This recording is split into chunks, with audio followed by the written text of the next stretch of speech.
Welcome students. तो जो आपका चैप्टर है, first chapter heredity and evolution, उसका आज हम पार्ट 4 देखेंगे और पार्ट 4 में समझेंगे कि चैप्टर में आगे क्या है। सो स्टार्ट करते हैं स्टूडेंट्स।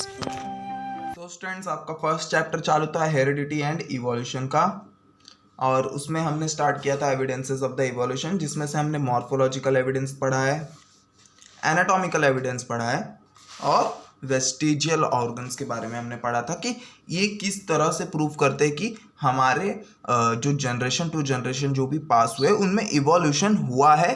तो ये प्रूफ है, जैसे एनाटॉमिकल एविडेंस, वेस्टिजियल ऑर्गन और मॉर्फोलॉजिकल ऑर्गन। तो और भी कुछ प्रूफ्स हम देखते हैं कि और कौन कौन से ऐसे प्रूफ्स मिले हैं हमें जिनके वजह से पता चल रहा है कि इवोल्यूशन हुआ है, जनरेशन टू जनरेशन पास हुआ है, इवोल्यूशन हो रहा भी और इवोल्यूशन चल भी रहा है। ये भी हम देखने वाले हैं। तो देखते हैं स्टूडेंट्स। तो यहाँ पे जो हमारा फोर्थ प्रूफ है वो है पैलेंटोलॉजिकल एविडेंस। क्या है? Palaeontological evidence. पैलेंटोलॉजी मतलब होता है स्टडी ऑफ फॉसिल्स। मतलब फॉसिल्स मतलब क्या होता है स्टूडेंट्स? फॉसिल्स मतलब होता है, अब जैसे कि कोई भी एनिमल या कोई भी प्लांट जो होता है स्टूडेंट्स, उसके हमें स्टोन्स पे उनके छाप मिलते हैं। उनकी बॉडी पहले जैसी थी उस हिसाब से हमें स्टोन पे उनके छाप मिलते हैं। तो यहाँ पे कुछ पिक्चर्स दिया गया है। यहाँ पे आप देख सकते हैं कि ये स्टोन्स में हमें इनके बॉडी स्ट्रक्चर का एक पूरा छापा मिला है। सो कॉपी मिली है, एक टाइप से हम बोल सकते हैं स्टूडेंट्स। तो ये क्या है? ये इन्हें हम क्या बोलते हैं? फॉसिल्स बोलते हैं। क्या बोलते हैं इन्हें? हम फॉसिल्स बोलते हैं। तो इससे हमें पता चलता है कि किस तरह से इवोल्यूशन हुआ है। तो हम लोग देख लेते हैं कैसे हम पता करते हैं वो। A question may arise in your mind that which organism existed million of years ago.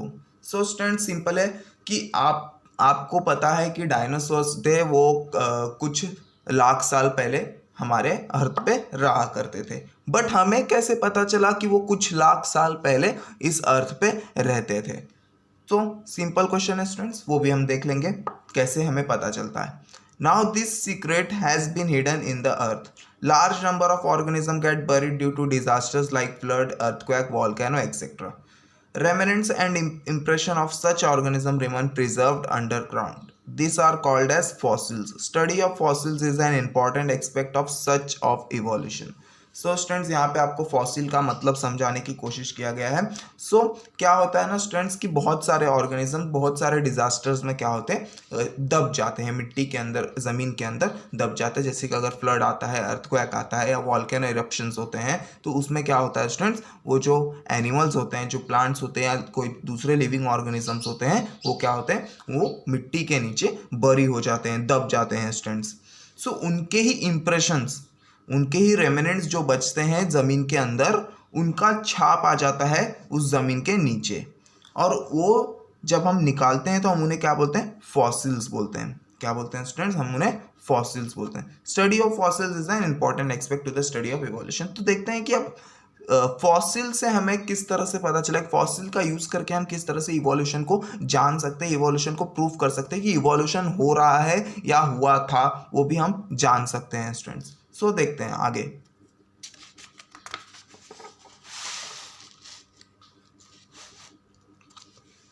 Carbon consumption of animals and plants stops after death, and since then only the decaying process of C14 occurs continuously.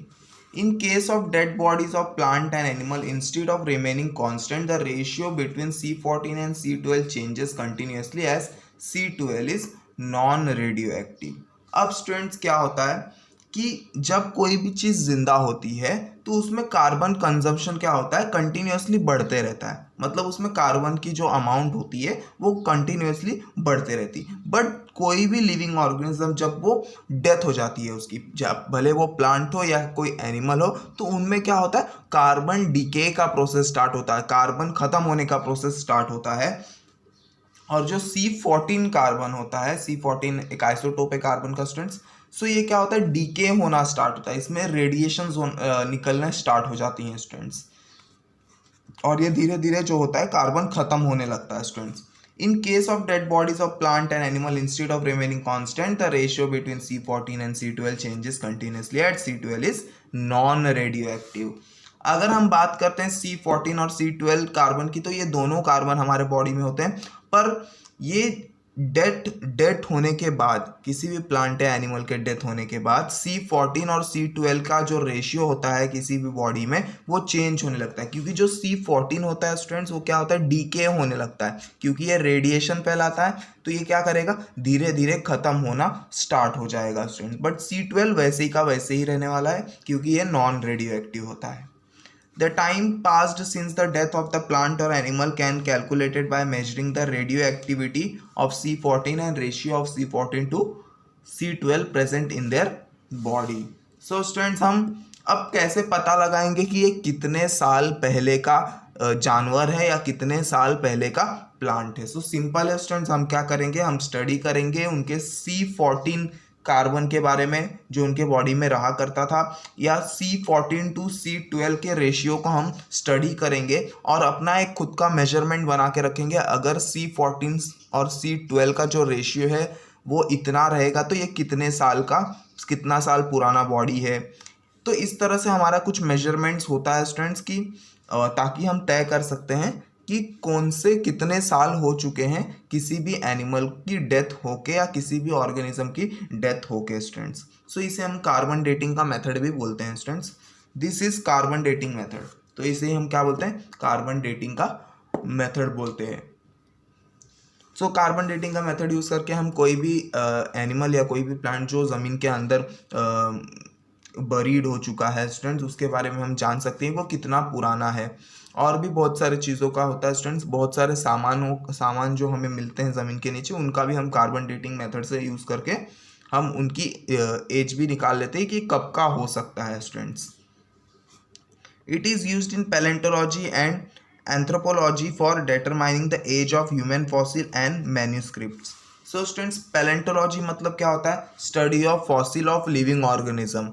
Anthropology क्या होता है, anthropology मतलब जो चीज़ें मिलती है, या manuscripts हमें बुक्स मिलती हैं स्टूडेंट्स, जो बरी हुई रहती है या पुरानी चीज़ें जो मिलती हैं उसे हम क्या बोलते हैं, मैन्यूस्क्रिप्ट्स बोलते हैं स्टूडेंट्स। तो एंथ्रोपोलॉजी में मैन्यूस्क्रिप्ट्स जो मिलते हैं उनकी स्टडी की जाती है, पैलेंटोलॉजी में जो फॉसिल्स मिलते हैं उनकी स्टडी की जाती है स्टूडेंट्स। सो कार्बन डेटिंग का मेथड ये दोनों चीज़ों में यूज़ होता है स्टूडेंट्स, पता लगाने के लिए कि कितना साल पुराना वो चीज़ है या कितने साल पुराना वो बॉडी होगा students. Once the age of the fossil been determined by such technique, it become easy to deduce the information about other erstwhile and organism. So student, simple है, अगर हमें पता चलता है कि वो फॉसिल जो है वो कितने साल पुराना है या कितने साल से उस ज़मीन के नीचे है, सो स्टूडेंट्स अगर हमें पता चल जाता है तो हमें ईजी होगा, क्या ईजी होगा, हम उसी लेयर के एनिमल्स, जो हमें उस लेयर में एनिमल्स मिल रहे हैं, हम जान सकते हैं कि उस लेयर के एनिमल्स का भी एज इतना ही होने वाला है।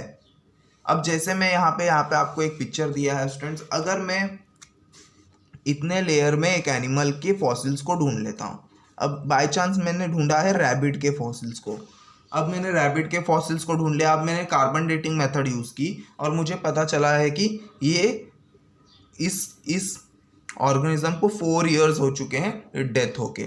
तो इसका मतलब ये हो सकता है कि स्टूडेंट इस लेयर में जितने भी एनिमल्स की बॉडी हमें मिलेगी उन्हें भी 4 इयर्स ही हुए होंगे लगभग। सो स्टूडेंट्स, इस तरह से हमें अलग अलग टाइप के इंफॉर्मेशंस निकालने में, अलग अलग ऑर्गेनिज्म से इंफॉर्मेशन निकालने में हेल्प मिलेगी students. It seems that vertebrates have been slowly originated from invertebrates. पर अब देखो स्टूडेंट्स, इवोल्यूशन की बात यहाँ पे आ रही है कि जैसे जैसे हम नीचे जाते गए, जैसे जैसे हमने नीचे गए हैं, हम ज़मीन के जितना नीचे जाते गए हैं, हमें धीरे धीरे इनवर्टिब्रेट्स एनिमल मिलते गए। कैसे एनिमल्स मिलते गए, इनवर्टिब्रेट्स एनिमल जिसको रीढ़ की हड्डी नहीं होती है स्टूडेंट्स, तो ऐसे एनिमल्स हमें मिलते गए। तो इसका मतलब क्या साबित हो रहा है स्टूडेंट्स, कि हम इनवर्टिब्रेट्स थे, पहले हम क्या थे, इनवर्टिब्रेट्स थे, और इनवर्टिब्रेट्स से इवॉल्व होते होते वर्टिब्रेट्स में चेंज हुए हैं स्टूडेंट्स। तो इवोल्यूशन का एक बड़ा प्रूफ यहाँ पे हमें मिल रहा है, पैलेंटोलॉजिकल एविडेंस जिसे हम बोलेंगे स्टूडेंट्स। इंट्रोडक्शन ऑफ साइंटिस्ट देख लेते हैं यहाँ पे एक छोटा सा top. Carbon dating method is based upon the radioactive decay of naturally occurring C14 and it is developed by Willard Libby. तो जो कार्बन डेटिंग का मेथड है स्टूडेंट्स वो किसने डेवलप किया है? विलार्ड लीबी एक साइंटिस्ट थे, उन्होंने डेवलप किया है। He has been awarded with Nobel prize in 1960 for the invention, और उन्हें नोबेल प्राइज से नवाजा भी गया है 1960 में students. The age of the material determined by this method are published in the journal radio carbon. So students जो भी हमें मटेरियल मिलते हैं, जो भी चीज़ें हमें मिलती है, उसकी एज जो होती है वो पता लगाई जाती है कार्बन डेटिंग के मेथड से, और एक जर्नल आती है, एक बुक आती है रेडियो कार्बन करके, उसमें वो छपता है स्टूडेंट्स।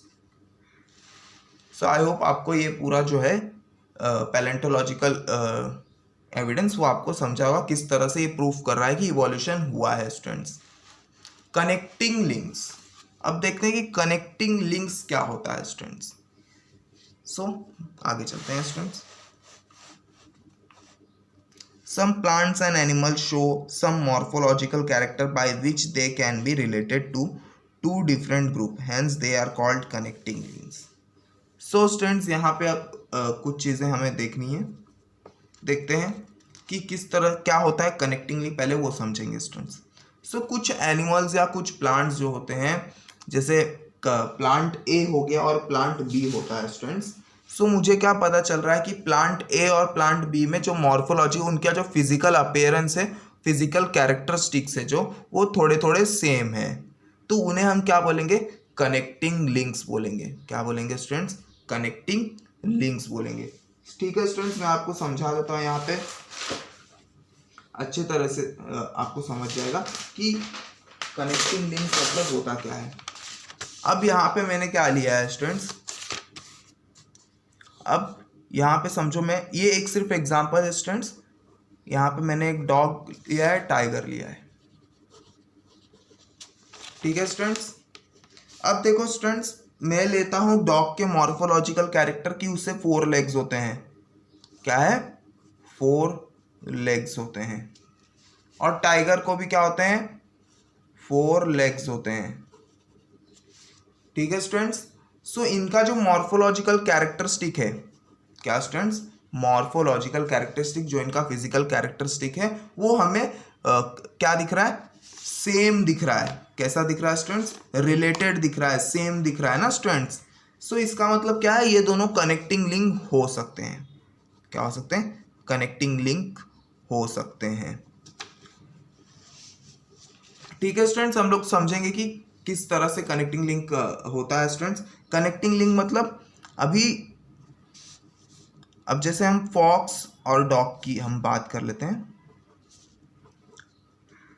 फॉक्स और डॉग की बात करते हैं, ये एग्जांपल हटा देते हैं। तो फॉक्स और डॉग की अगर हम बात करते हैं, तो फॉक्स के चेहरे और डॉग का चेहरा, और यहाँ पे मैं ले लेता हूँ वुल्फ। तो मुझे क्या पता चल रहा है? फॉक्स का चेहरा डॉग के जैसे है, और वुल्फ का भी चेहरा जो है वो डॉग से मिलता जुलता है। क्या हो रहा है स्टूडेंट्स? फॉक्स का भी चेहरा जो है वो डॉग से मिलता जुलता है, और वुल्फ का जो चेहरा है वो भी डॉग से मिलता जुलता है। पर ये नहीं है कि फॉक्स का चेहरा वुल्फ से मिल रहा है, ऐसा नहीं हो रहा है कि फॉक्स का चेहरा वुल्फ से मिलता जुलता है। यहाँ पे क्या हो रहा है स्टूडेंट, समझना है आपको। फॉक्स का चेहरा डॉग से थोड़ा बहुत मिलता जुलता है, और वुल्फ का भी चेहरा डॉग से थोड़ा बहुत मिलता जुलता है students.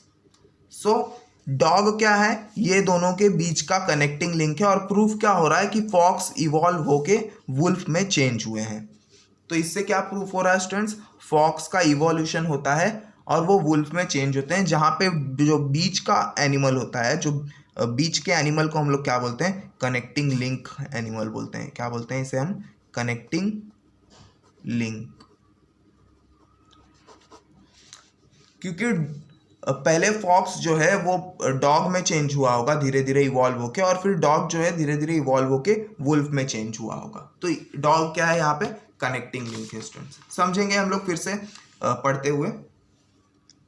Example in peripatus characters like segmented body, thin cuticle and parapodia like organs are present. Similarly, this animal show tracheal respiration and open circulatory system similar to arthropods.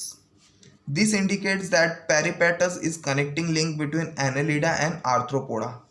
So students, peripatus यहाँ पे ये वाले animal को बोला गया है पेरिपेटस। अब इनमें हम लोग को कुछ चीज़ें सिमिलर देखने को मिली है, वो देख लेते हैं। तो पेरिपेटस में क्या है ना स्टूडेंट्स, हमें सेगमेंटेड बॉडी दिखी। सेगमेंटेड बॉडी मतलब होती है स्टूडेंट, जैसे जो अर्थवॉर्म होती है उसकी बॉडी कैसे सेगमेंटेड होती है, मतलब जिसे हम सेगमेंट्स में बांट सकते हैं, तो उसे हम क्या बोलते हैं, सेगमेंटेड बॉडी बोलते हैं। थिन क्यूटिकल्स दिखे, मतलब उसकी जो ऊपर की लेयर है वो काफ़ी थिन होगी।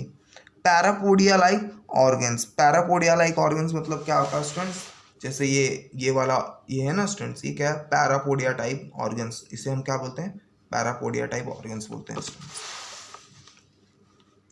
तो ये हमें देखने मिला है किसमें, पेरिपेटस में। सिमिलरली उसी एनिमल में हमें क्या देखने मिला है, रेस्पिरेशन, ट्रैकियल रेस्पिरेशन देखने मिला है। मतलब ट्रैकिया जो है, ट्रैकिया के थ्रू वो रेस्पिरेशन करता है। ओपन सर्कुलेटरी सिस्टम भी हमें देखने मिला है। ओपन सर्कुलेटरी सिस्टम मतलब क्या होता है स्टूडेंट्स, उसमें ब्लड वेसल्स नहीं होते हैं, उनमें ब्लड वेसल्स नहीं होते हैं स्टूडेंट्स। सो ये आर्थ्रोपोडा के जैसे हो गया स्टूडेंट्स।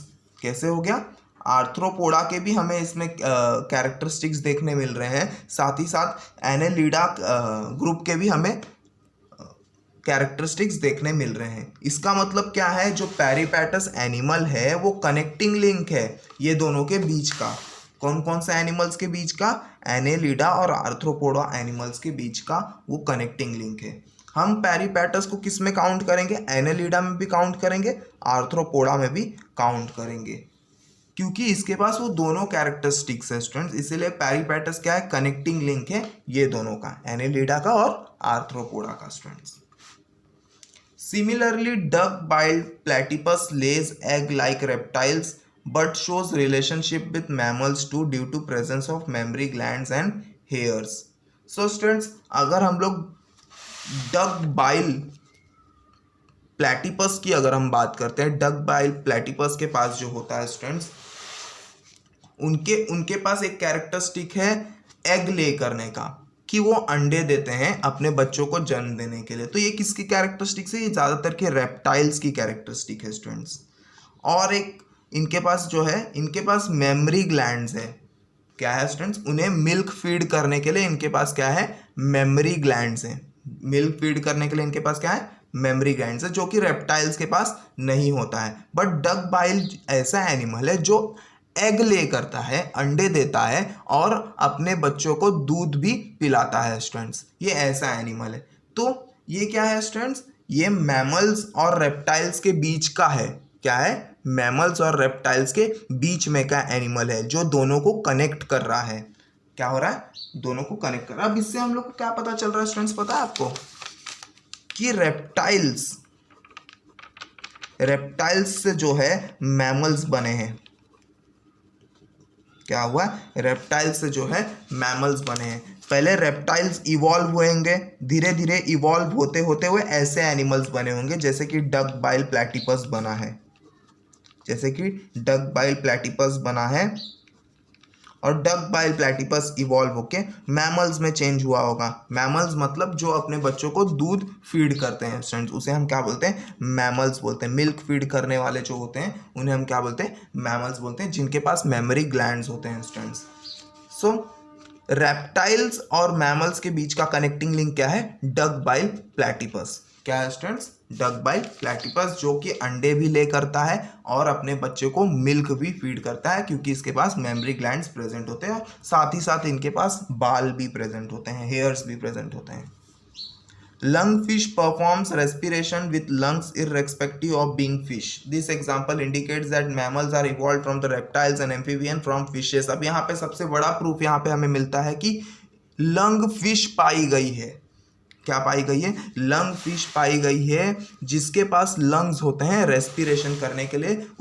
वो मछली होने के बावजूद भी लंग्स का इस्तेमाल करते हैं रेस्पिरेशन के लिए। तो ये एक बड़ा एग्जाम्पल है स्टूडेंट्स की, प्रूफ कर रहा है कि जो हम मैमल्स हैं वो किससे इवॉल्व हुए हैं, मैमल्स इवॉल्व हुए हैं रेप्टाइल्स से और एम्फीबियन से। रेप्टाइल से और एम्फीबियन से जो है मैमल्स इवॉल्व हुए हैं। एम्फीबियंस और एम्फीबियंस मतलब होता है स्टूडेंट्स जो पानी में भी रह सके और जो लैंड पे भी रह सके, तो उसे हम क्या बोलेंगे, एम्फीबियंस बोलेंगे। तो एक बड़ा प्रूफ यहाँ पे हमें मिलता है, कनेक्टिंग लिंक जो प्रूफ है, एक बड़ा प्रूफ है स्टूडेंट्स कि इवोल्यूशन हुआ है, मतलब चेंजेस हुए हैं। अब ये रेप्टाइल से मैमल्स में होते हुए हैं, हम यहाँ पे चेंज हुआ है स्टूडेंट्स, एम्फीबियन से मैमल्स में चेंज हुआ है स्टूडेंट्स। अब ये बड़ा प्रूफ है कि चेंजेस हो रहे हैं और कंटिन्यूसली होते ही जा रहे हैं स्टूडेंट्स, स्लो हो रहे हैं पर हो रहे हैं। अब हमें सबसे बड़ा प्रूफ हमें यहाँ पे मिलने वाला है स्टूडेंट्स, वो है एम्ब्रियोलॉजिकल एविडेंस। क्या है स्टूडेंट्स, एम्ब्रियोलॉजिकल एविडेंस। समझते हैं क्या है एम्ब्रियोलॉजिकल एविडेंस।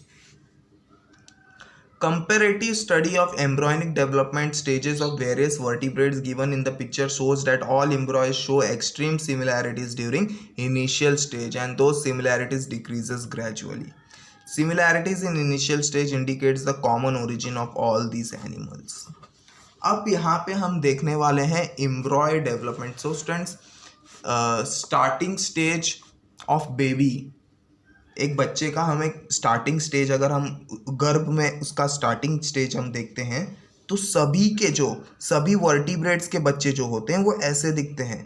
जितने भी वर्टिब्रेट्स हैं, गाय, भैंस, इंसान, गोरिल्ला, मंकी, माउस, तो जितने भी वर्टिब्रेट्स एनिमल हैं उनके स्टार्टिंग स्टेज, इनिशियल स्टेज जो होते हैं उनके बच्चों के, उनके गर्भ में जो इनिशियल स्टेज होता है वो ऐसे दिखते हैं।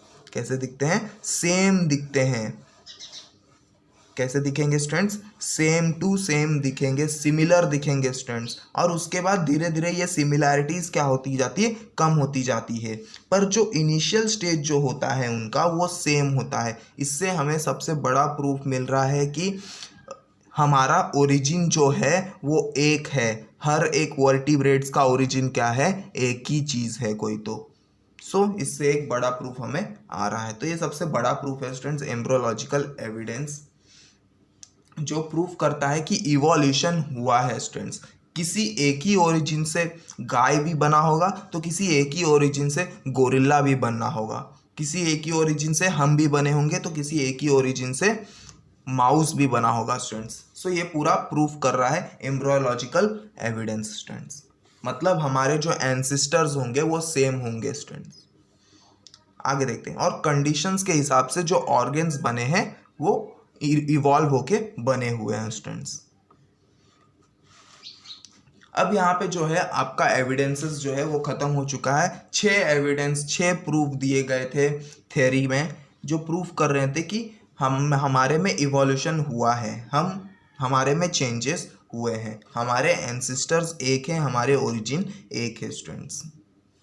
आगे देखते हैं Darwin's theory of natural selection. अब हम डार्विन्स थ्योरी, पिछले वीडियोस में मैंने डार्विन थ्योरी शॉर्ट में आपको बताया था, तो इसमें हम लोग पूरा डिटेल देखते हैं कि क्या होता है डार्विन्स थ्योरी।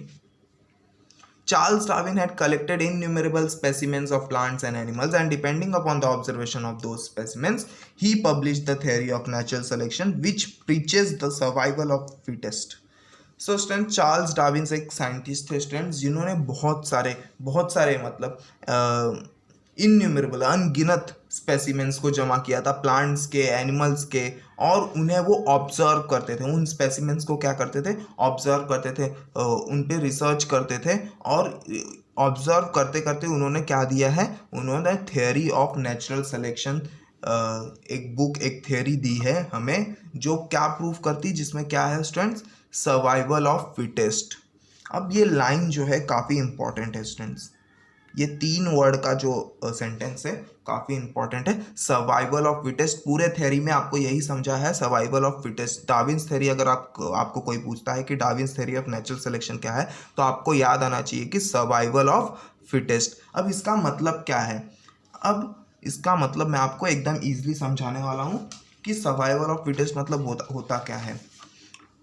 जो भी ऑर्गेनिज्म इन्वायरमेंट के हिसाब से फिट होता है, इन्वायरमेंट के हिसाब से एडजस्ट होता है, उसके सराउंडिंग के हिसाब से एडजस्ट होता है, वही ऑर्गेनिज्म जिंदा रहने वाला है स्टूडेंट्स। इसका एक ही सिंपल मीनिंग है कि जो भी इंसान, जो भी जानवर, जो भी प्लांट उसके एनवायरनमेंट के हिसाब से, उसके आसपास के सराउंडिंग के हिसाब से फिट हो जाए, एडजस्ट हो जाए, वही इंसान, वही प्लांट, वही जानवर जिंदा रहने वाला है इस अर्थ पे। तो यही है डार्विन्स का थ्योरी। डार्विन इन शॉर्ट क्या बोल रहा है कि नेचर सेलेक्ट करेगा कि कौन किसको जिंदा रखना है। तो यही है नेचुरल सिलेक्शन। यहाँ पे वर्ड आया है ना स्टूडेंट्स, नेचुरल सिलेक्शन किया, नेचर सेलेक्ट करने वाला है कि आप जिंदा रहोगे या नहीं जिंदा रहोगे स्टूडेंट्स। और अगर आपने नेचर के हिसाब से अपने आप को ढाल लिया है, इसका मतलब आप जिंदा रहने वाले हो, आप सरवाइव कर जाओगे स्टूडेंट्स। तो यही होता है सर्वाइवल ऑफ फिटेस्ट। यही थ्योरी डार्विन ने बताई थी ऑब्जर्वेशंस करने के बाद। सो स्टूडेंट्स, इसमें से एक ऑब्जर्वेशन आपको भी आता होगा स्टूडेंट्स, आपको भी पता है, आपने बहुत सारे जगह पे ऑब्जर्व भी किया होगा कि जो डॉग्स होते हैं, उनके जो पपीज़ होते हैं, वो स्टार्टिंग में 7-8 पपीज़ होते हैं, ज़्यादा से ज़्यादा 7-8 पपीज़ होते हैं स्टूडेंट्स। सो 7-8 पपीज़ में से आपने कितनों को ज़िंदा देखा है?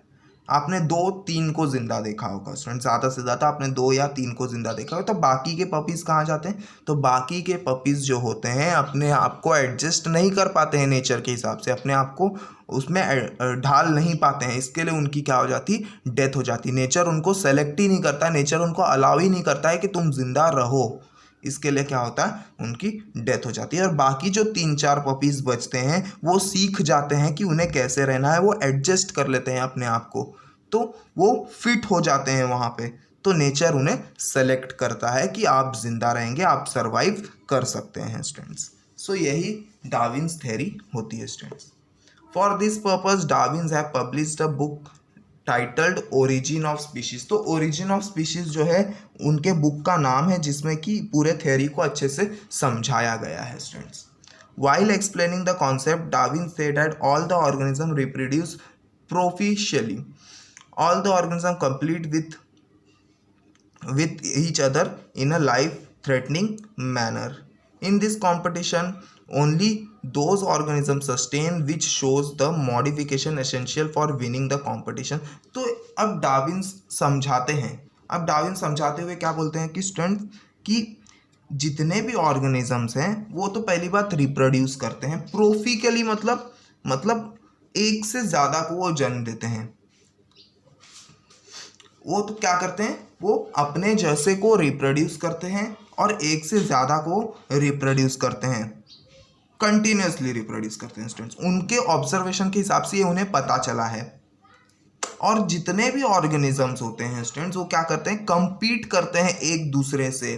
क्या करते हैं, एक दूसरे से जिंदा रहने के लिए क्या करते हैं, वो कंपीट करते हैं। और इसी कंपटीशन में कोई ऑर्गेनिज्म, इसी कंपटीशन में अगर कोई भी ऑर्गेनिज्म अपने आप में कुछ चेंजेस ला दे, क्या स्टूडेंट्स, अपने आप में कुछ चेंजेस ला दे उस कंपटीशन को जीतने के लिए, वही जिंदा रहने वाला है।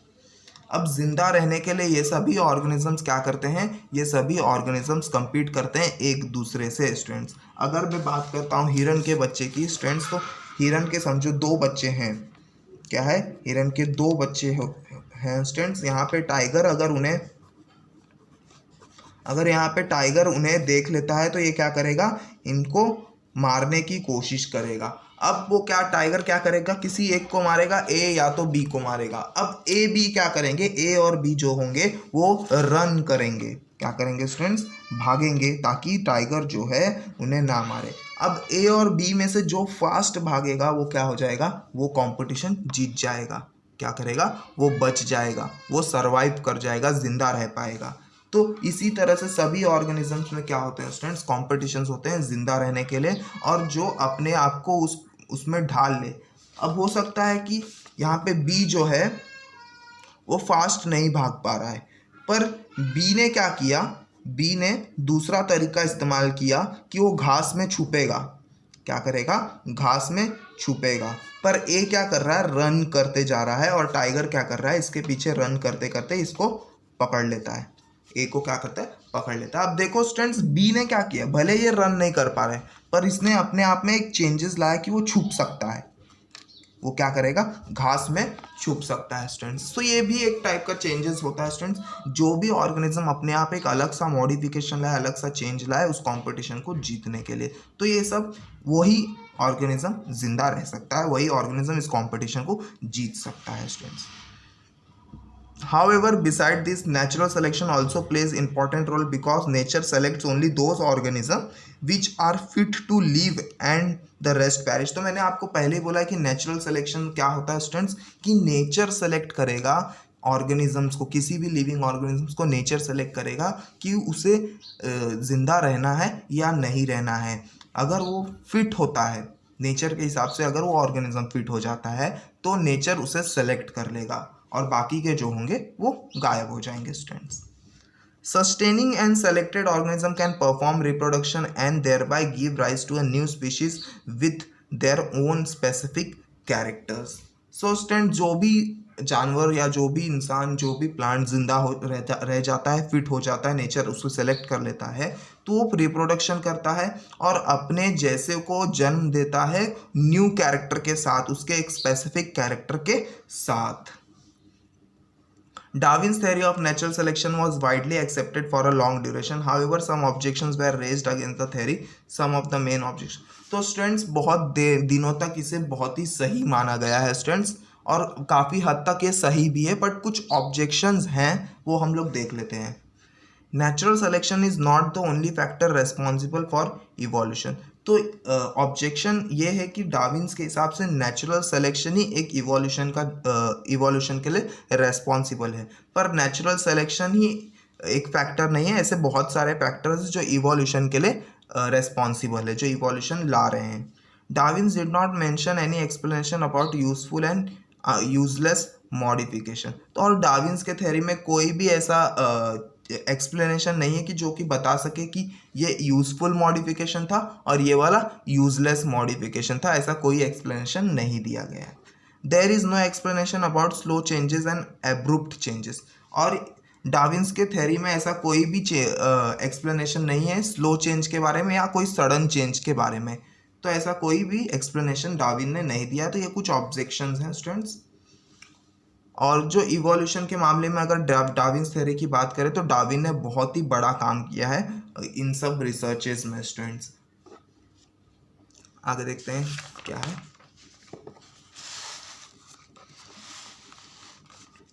सो चार्ल्स डार्विन के बारे में थोड़ा सा हम लोग पढ़ लेते हैं। Introduction of scientist. Charles Robert Darwin इनका पूरा नाम था students. This English biologist proposed the theory of evolution. He showed that all the species of living organisms have been gradually evolved over the period of thousands of the years from common ancestors. He proposed that principle of natural selection is responsible for this evolution. तो एक Britain के biologist थे students जिन्होंने theory of evolution बताई थी, और उन्होंने अपने थ्योरी में क्या बताया था स्टूडेंट्स, उन्होंने नेचुरल सिलेक्शन के बारे में अपने थ्योरी में बताया था और बताया था कि जो नेचुरल सिलेक्शन ही एक ऐसा फैक्टर है जिसके वजह से इवोल्यूशन हो रहा है। और उन्होंने ये भी बताया कि इवोल्यूशन होने में थाउजेंड्स ऑफ ईयर्स लग जाते हैं स्टूडेंट्स, और उन्होंने ये भी प्रूव किया है कि हम सभी के कॉमन एंसेस्टर्स हैं। तो डार्विन के बाद आते हैं स्टूडेंट्स, डार्विन के पहले ही आए थे स्टूडेंट्स लैमार्किज्म, जिनका नाम है जीन बैप्टिस्ट लैमार्क। डार्विन के पहले इनका जो बर्थ हुआ था students.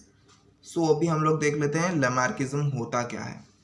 Jean Baptiste Lamarck proposed that morphological changes occurring in living organisms are responsible for evolution, and the reason behind these morphological changes is the activity or laziness of that organism. He called this concept of principle of use or disuse of organs. So students, एक और scientist थे, एक और biologist थे Lamarck करके। तो इनका कहना है कि जो भी इवोल्यूशन, जो भी चेंजेस ऑर्गेनिज्म में आ रहे हैं वो किस वजह से आ रहे हैं, उनके मॉर्फोलॉजिकल चेंज की वजह से आ रहे हैं। सिंपल है स्टूडेंट, सभी को पता है कि हमारे पास दो पैर हैं, तो जो डॉग्स हैं, जो काऊ है, उनके पास 4 लेग्स हैं स्टूडेंट्स। तो पर ये ऐसा क्यों हो रहा है, हमारे तो कॉमन एंसेस्टर है, प्रूफ हो चुका है। तो अब ये बताने वाले हैं कि ऐसा क्यों हो रहा है स्टूडेंट्स। तो तो इन्होंने बताया कि जो भी चेंजेस हो रहे हैं वो फिजिकल चेंज की वजह से हो रहा है, मॉर्फोलॉजिकल चेंज की वजह से हो रहा है, जो भी इवोल्यूशन हो रहा है। पर ये मॉर्फोलॉजिकल चेंज क्यों हो रहा है वो भी उन्होंने एक्सप्लेन किया है हमें। लमार्क जो थे उन्होंने ये भी एक्सप्लेन किया है कि हमारे अंदर मॉर्फोलॉजिकल चेंजेस क्यों हो रहे हैं। तो वो बता रहे हैं कि हमारे अंदर मॉर्फोलॉजिकल चेंजेस हमारे एक्टिविटीज़ के वजह से हो रहे हैं, जो भी हम काम कर रहे हैं उनके वजह से हो रहे हैं, या तो हमारे लेजीनेस के वजह से हो रहा है, या तो हम कोई काम ही ना कर रहे हैं। तो इनके वजह से ही हमारे अंदर कुछ मॉर्फोलॉजिकल चेंजेस आ रहे हैं।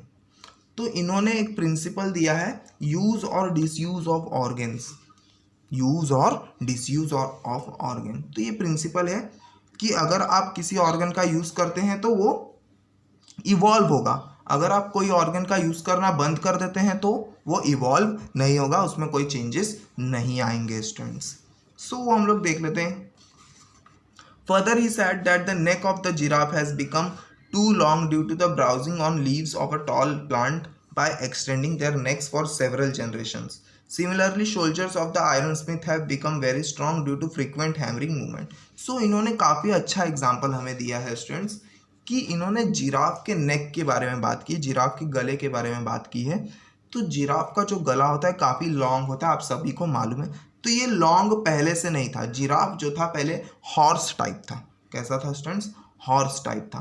पर जिराफ जो है स्टूडेंट्स वो मुंडी नीचे करके नहीं खा सकता था।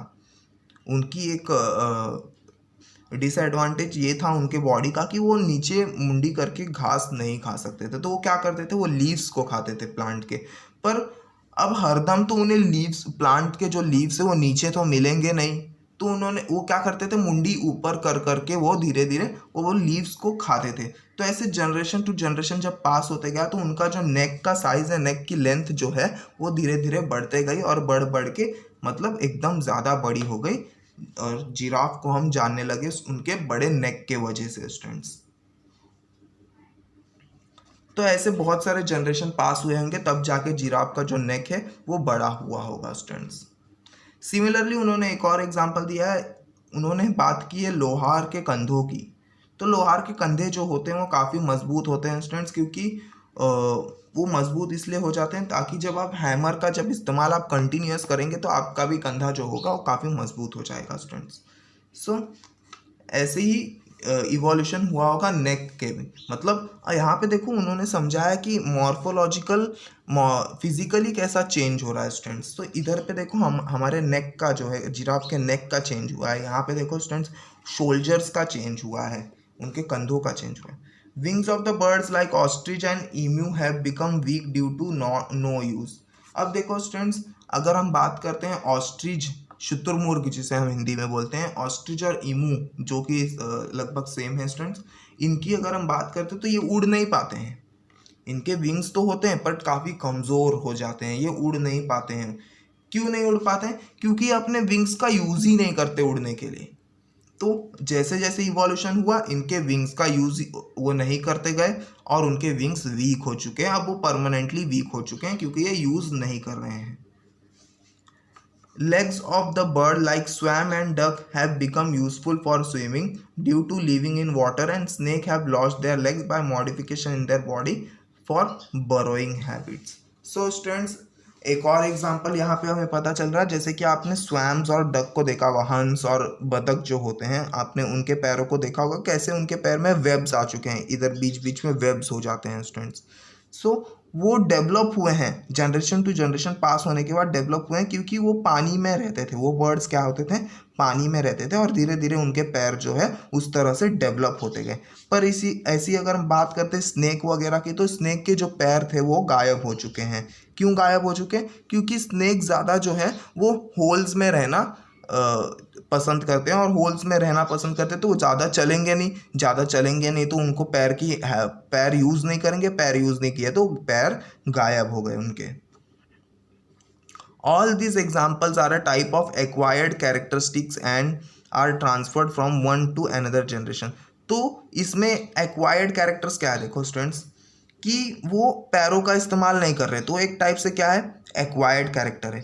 यहाँ पे वो स्विमिंग के लिए पैरों का इस्तेमाल कर रहे थे, वो क्या है, उन्होंने एक्वायर किया है, उन्हें वो हैबिट उन्होंने बनाई है, तो उसे हम क्या बोलेंगे, एक्वायर्ड कैरेक्टरिस्टिक। और यही कैरेक्टरिस्टिक जो उन्होंने अपने बॉडी में बनाई है उन्होंने अगले जनरेशन में पास किया है स्टूडेंट्स, अपने न्यू वंस को, जो उनके बेबीज थे, जो उनके बच्चे थे, वो उनमें पास हुआ है वो नया नया कैरेक्टर्स, और इस तरह से इवोल्यूशन धीरे धीरे बढ़ते गया students. This is called as a theory of inheritance of acquired character और Lamarckism.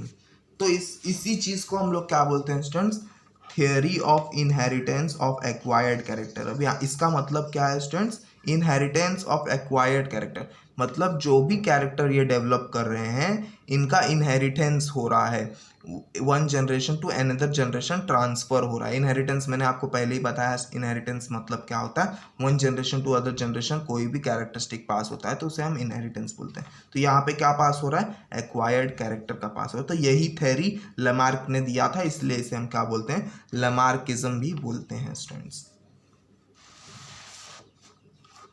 Development of organs due to specific activities or the degeneration due to no use at all was widely accepted, but transfer of those characters from generation to generation was rejected because it had been verified many times that modification brought in us are not transferred to next generation, and thereby Lamarck theory was disproved।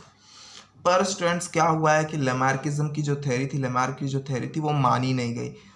कुछ बातें मानी गई पर कुछ बातें नहीं मानी गई। जैसे कि उन्होंने क्या बताया था कि हमारे अंदर कुछ नए ऑर्गन्स का डेवलपमेंट होगा अगर हम उन ऑर्गन्स का यूज़ करेंगे, पर अगर हम ऑर्गन का यूज़ नहीं करेंगे तो हो सकता है वो ऑर्गन्स गायब हो जाएंगे। इसे तो हमने एकदम 100% मान लिया था।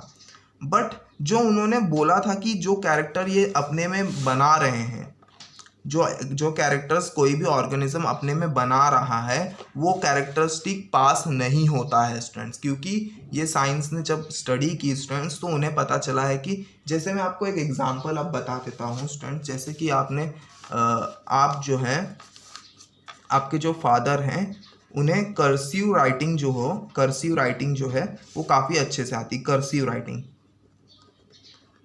राइटिंग जो हम ऐसा लिखते हैं तो काफ़ी अच्छे से आती।